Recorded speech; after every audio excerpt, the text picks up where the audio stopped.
പ്രിയപ്പെട്ട കുട്ടികൾ, നമുക്കറിയാം ഇന്ന് നമ്മുടെ ഔദ്യോഗികമായ ഒരു വേർപിരിയലാണ്.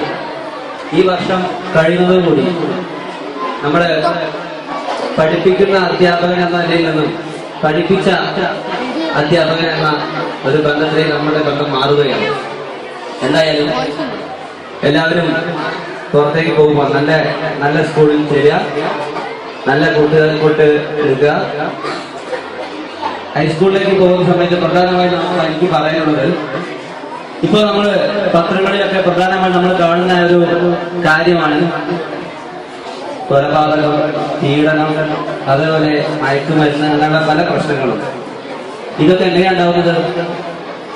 നമ്മുടെ ഹൈസ്കൂളിലാണ് പ്രധാനമായും. പലപ്പോഴും പത്രങ്ങളിൽ കാണാറുണ്ട് കഞ്ചാവ് വിൽപ്പനക്കാരൻ പിടി, സ്കൂളിൽ കഞ്ചാവ് എത്തിച്ച ആൾ പിടിയുന്നത്. സ്കൂളിൽ കഞ്ചാവ് എത്തിക്കുന്ന ആളെങ്ങനെ പിടിയിലാവുന്നത്? അത് വാങ്ങാൻ അവിടെ ആൾ തയ്യാറായിരിക്കുന്നത് കൊണ്ടാണ് അത് അവിടുന്ന് പിടിയിലാവുന്നത്. അപ്പൊ അങ്ങനെയുള്ള ഈ പ്രവർത്തനങ്ങളൊക്കെ ഹൈസ്കൂളിലും കോളേജുകളിലും പ്രത്യേകമായി കണ്ടുവരുന്നത്. അതിൽ നിന്നൊക്കെ നിങ്ങൾ കഴിയുന്നതും വിട്ടുനിന്ന് നമ്മുടെ സ്കൂളിന്റെ അഭിമാനം, നമ്മുടെ സ്കൂളിന്റെ യശസ് ഉയർത്തിപ്പിടിക്കുക.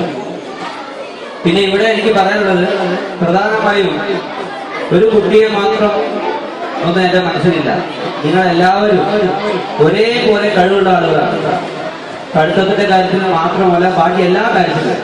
നമ്മുടെ വിദ്യാഭ്യാസം എന്ന് പറഞ്ഞാൽ പുസ്തകത്തിലുള്ള അക്ഷരങ്ങൾ കൂട്ടി വായിക്കുക മാത്രമല്ല, കായികം, കലാപരം, ഇതൊക്കെ കഴിവാണ്.